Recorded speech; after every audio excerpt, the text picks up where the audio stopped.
अस्सलाम वालेकुम बच्चों, एक अदद और कॉन्सेप्ट के साथ, लिमिटिंग फैक्टर के कॉन्सेप्ट के साथ आपके सामने जो है वो प्रेजेंट कर रहे हैं। सर चलें डायरेक्टली जंप करते हैं अपने आज की जो है वो ऑब्जेक्टिव की तरफ। आप एज्यूम कर लें यार, हमारे पास ना एक बहुत ही बड़ी जो है वो कंपनी है और जस्ट लाइक वॉक्स वैगन हो गई आपके पास। सर इस कंपनी के अंदर ना मल्टीपल छोटे छोटे जो है वो डिविजन्स हमारे पास हैं बने हुए, और हर डिवीजन अपने पास अपने हिस्से का सामान बनाने के बाद अपना बनाया हुआ सामान डिपार्टमेंट या डिवीजन बी को बेचता है। बी उस पर मजीद कुछ काम करता है और बी उसको सी को बेचता है, और सी मजीद कुछ काम करता है और डी को बेचता है। तो एक लार्ज कॉन्ग्लोमेरेट जो कंपनी होती है ना, उस कंपनी में सारे शुरू से लेकर एंड तक जितने भी प्रोसेस के पार्ट्स होते हैं ना, वो कंपनी खुद अपने पास पूरा कर रही होती है। मैकडोनल्ड्स इसकी एक क्लासिकल एग्जाम्पल है। मैकडोनल्ड जो है वो आपके पास सिर्फ आपको चिकन फ्राई करके नहीं दे रही होती, उस फ्राइड चिकन को साफ करने का काम, उसको उसकी फीड का काम, उसके हर एक एस्पेक्ट का काम जो है from the start till the end, वो सब का सब मैकडोनल्ड्स वालों के हाथ में होता है। हम ऐसी ही एक कंपनी का केस आपके सामने जो है वो लेकर आए हैं कि in a large conglomerate we are going to talk about just one division, division C. ये डिवीजन कोई माल बना के बेचता नहीं है। इसका मतलब ये हुआ कि हम जिस केस के बारे में बात कर रहे हैं वहां पर माल बिक नहीं रहा।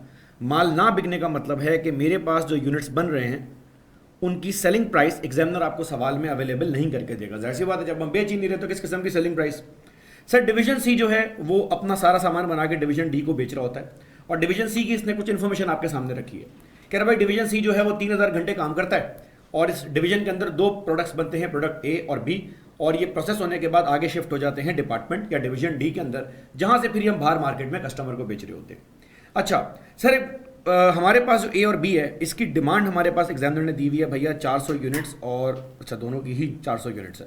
तो अगर मैं एक छोटी सी कैलकुलेशन करूं तो मैं ज़रा हिसाब लगा लूं कि भाई मेरे पास जो ये डिमांड है, क्या ये डिमांड मेरे अवेलेबल आवर्स के अंदर पूरी हो सकती है? तो सर बड़ी आसानी से पूरी हो सकती है।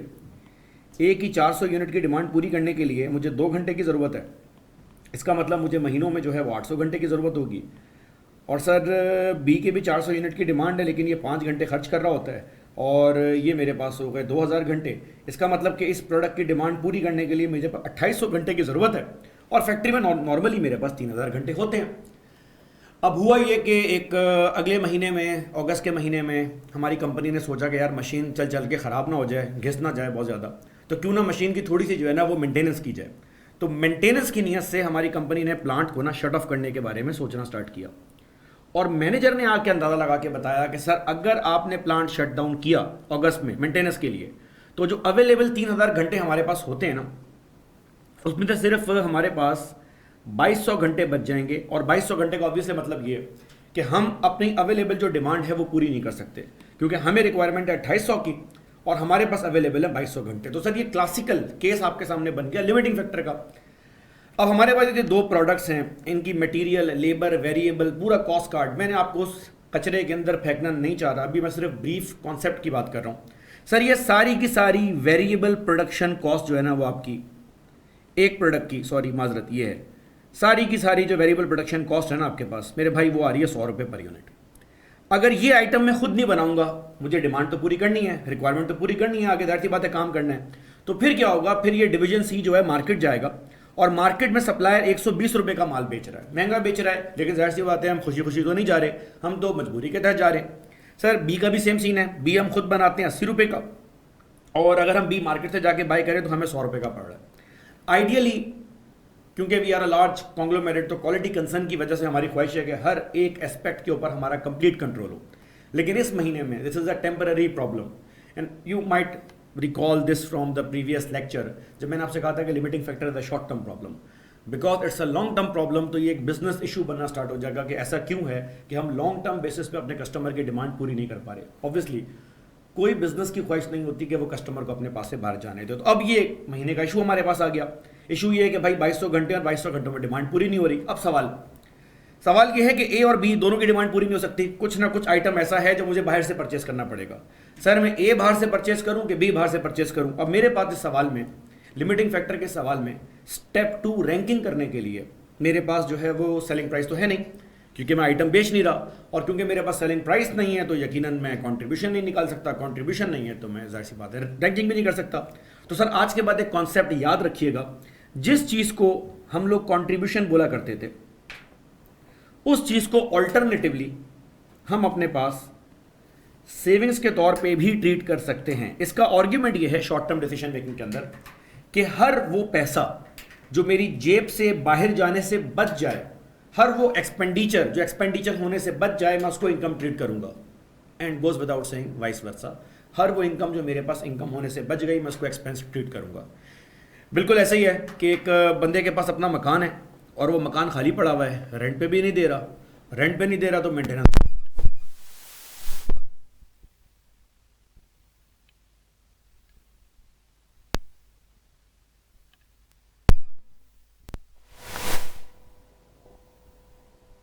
थी, जो इनकम आपके पास नहीं आ रही, वो बुक्स में रिकॉर्ड तो नहीं हो रही है, लेकिन वो एक अपॉर्चुनिटी कॉस्ट है, वो एक एक्सपेंडिचर है। तो आप किसी अगर मेमन सेठ से पूछेंगे कि हाँ भाई ये बताओ कि तुम्हारा मकान खाली पड़ा हुआ है तो तुम्हें कितने का लॉस हुआ, और वो आपको ये नहीं बोलेगा कि यार मैं 10,000 मेंटेनेंस भरता हूँ, तुम साल का 1,20,000 का लॉस हो गया। वो बोलेगा भाई साल का 13,20,000 का लॉस हो गया। 13,20,000 का क्यों? क्योंकि 10,000 रुपये तो मैं महीने की मेंटेनेंस भरता हूँ, तो एक तो मैंने नुकसान ये किया 1,20,000 का, जो पैसा मेरी जेब से बाहर गया। दूसरा, ये मकान खाली पड़ा हुआ था, अगर मैं ये मकान रेंट पे देता तो लाख रुपए आते, क्योंकि मैंने मकान रेंट पे नहीं दिया तो ये जो इनकम हो सकती थी ये इनकम नहीं हुई। तो याद रखें, डिसीजन मेकिंग का रूल है, हर वो इनकम जो होने से रुक जाए उसको एक्सपेंस ट्रीट किया जाएगा। इसका मतलब ये हुआ, अगर ये आइटम प्रोडक्ट ए मैं मार्केट से बाय करने के बजाय खुद से बना लूं तो मैं 20 रुपए पर यूनिट की जो है वो सेविंग करूंगा। सिमिलरली बी के साथ भी सेम है, बी अगर मैं मार्केट से बाय करने के बजाय 100 रुपए का बाय करने के बजाय 80 रुपए का खुद बना लूं तो ये मैं 20 रुपए अपने सेव कर रहा हूं।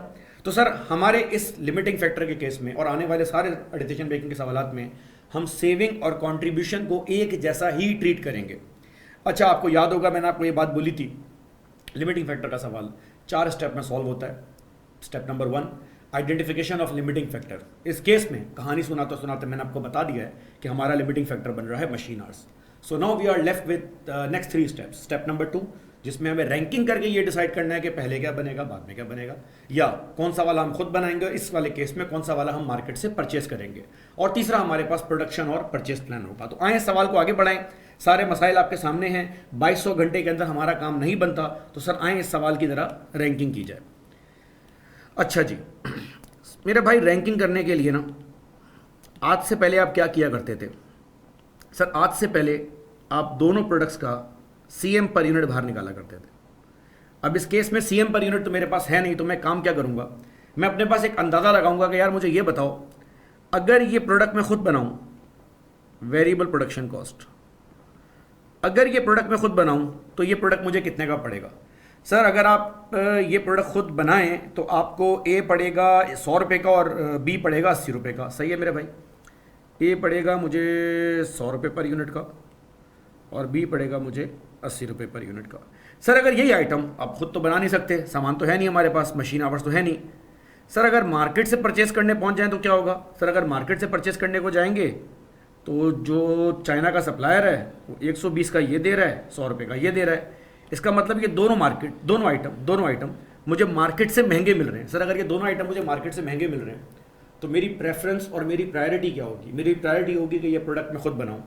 तो अब मैं अपने पास एक चीज़ नोट कर रहा हूं, सीएम तो मेरे पास है नहीं, तो मैं यहाँ नोट कर रहा हूं सेविंग्स पर यूनिट। मतलब अगर मैं सप्लायर से बाय करने के बजाय खुद बना लूं तो मुझे हर यूनिट पर 20 रुपए का कंट्रीब्यूशन मिलेगा। नहीं सर, मुझे 20 रुपए की सेविंग मिलेगी। सर फर्क ही नहीं पड़ता, दोनों का मतलब हमारी जबान में सेम है। सर सिमिलरली अगर बी भी मैं सप्लायर से बाय करने के बजाय खुद बना लूं तो सर आपको 20 रुपए की पर यूनिट सेविंग मिलेगी। तो जिस तरह आज से पहले जिस सवाल में सेलिंग प्राइस हुआ करती थी वहां पर आप कंट्रीब्यूशन पर यूनिट से स्टार्ट किया करते थे, आज के बाद जब सेलिंग प्राइस नहीं होगी, क्योंकि हम प्रोडक्ट इंटरनल नीड के लिए बना रहे हैं, इंटरनल रिक्वायरमेंट सेटिस्फाई करने के लिए बना रहे हैं, उस केस में हम सेविंग से स्टार्ट करेंगे। Sir saving per unit generate करने के लिए आपको मशीन आवर्स की ज़रूरत है। तो दूसरा आइटम मेरे पास क्या हो गया? इस केस में एग्जामिनर ने बता दिया है, ये मेरे पेन को मौत पड़ गई है sir, limiting factor per unit, और इस केस में लिमिटिंग फैक्टर है मेरे भाई मशीन आवर्स। अब सर मसला ये है कि ये मैं बना तो खुद लूँ लेकिन मेरे पास घंटे नहीं है, तो चलें चेक करें। सर ए का 1 यूनिट बनाने के लिए 2 घंटे और बी का 1 यूनिट बनाने के लिए 5 घंटे की मुझे ज़रूरत है।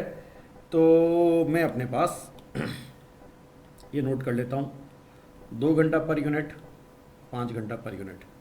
तो सर आखिरी स्टेप मेरे पास क्या होगा, जैसे हम कंट्रीब्यूशन पर लिमिटिंग फैक्टर किया करते थे, यहाँ पर अब आखिरी स्टेप नाम चेंज हो जाएगा, कंट्रीब्यूशन पर लिमिटिंग फैक्टर। जी मेरे भाई, कंट्रीब्यूशन पर लिमिटिंग फैक्टर कितना कितना हो गया सर, यहाँ पर मेरे पास कंट्रीब्यूशन पर लिमिटिंग फैक्टर हो गया 10 रुपये घंटा, और यहाँ पर मेरे पास कंट्रीब्यूशन हो गया 4 रुपये घंटा, विच इज़ एक्चुअली शोइंग कि ये दोनों के दोनों प्रोडक्ट्स अगर मैं खुद बनाऊंगा तो मुझे फ़ायदा है। सर वो तो मैं देख के भी पहले से बता सकता था, लेकिन क्योंकि मेरे पास घंटे कम हैं तो मैं पहली सेविंग कहाँ करूँगा। सर आप पहली सेविंग वहाँ करेंगे जहाँ आपकी सेविंग मैक्सिमाइज़ हो रही है। रिमेंबर द कॉन्सेप्ट, हम प्रॉफिट मैक्सिमाइज़ करते हैं और हम कॉस्ट मिनिमाइज़ करते हैं। सेविंग हमारे पास हमारे पैसा आउटफ्लो होने से बच गया, ये वो एक्सपेंडिचर है जो नहीं हुआ। तो अब हम ये बोलेंगे सर जहाँ पर हमारी सेविंग ज़्यादा हो रही है ना, ए हमारी सेविंग को मैक्सिमाइज़ कर रहा है, तो पहले आप ए बना दें और उसके बाद सर जो माल आपके पास बन जाए आप उसको बी बना दें। तो मैं अब अगला स्टेप पूरा करके इस सवाल के अंदर एक प्रोडक्शन प्लान भी आपके पास बना देता हूँ, और प्रोडक्शन प्लान में मैंने पहले बनाना है ए। तो आए ज़रा ए की डिमांड पूरी करें। सर ए की डिमांड थी कितनी भाई, ए की डिमांड थी 400 यूनिट्स, और एक यूनिट मेरे पास बन रहा था 2 घंटे में। तो 2 घंटे का मतलब ये हो गया कि ए की डिमांड पूरी करने के लिए, माजरत, ए की डिमांड पूरी करने के लिए मुझे चाहिए मेरे भाई 800 घंटे ना। सर मेरे पास टोटल इस महीने में मेंटेनेंस की वजह से 2200 घंटे अवेलेबल थे। ये बात ज़रा याद रखिएगा, मैंने आपसे कहा था जज्बात में कहीं आप आगे ना बढ़ जाएं। मेरे भाई ये 2200 घंटे मेरे पास हैं। अब जो मुझे करना है ना, इस 2200 घंटे के अंदर अंदर ही काम करना है। तो 800 घंटे मैंने खर्च कर दिए हैं, 2200 घंटे मेरे पास हैं। तो अगर ये मैं रिमूव कर दूँ तो मेरे पास बच जाएंगे 1400 घंटे, और इसमें मैं बनाऊँगा अब रिमेनिंग बी जो रैंकिंग में दूसरे नंबर पर आ रहा है। एक बी 5 घंटे के अंदर बनता है, तो ये मल्टीप्लाई हो रहा है, यहाँ जाके डिवाइड हो जाएगा ऑब्वियसली। 1400 डिवाइड बाय 5 मेरे पास बन रहा है,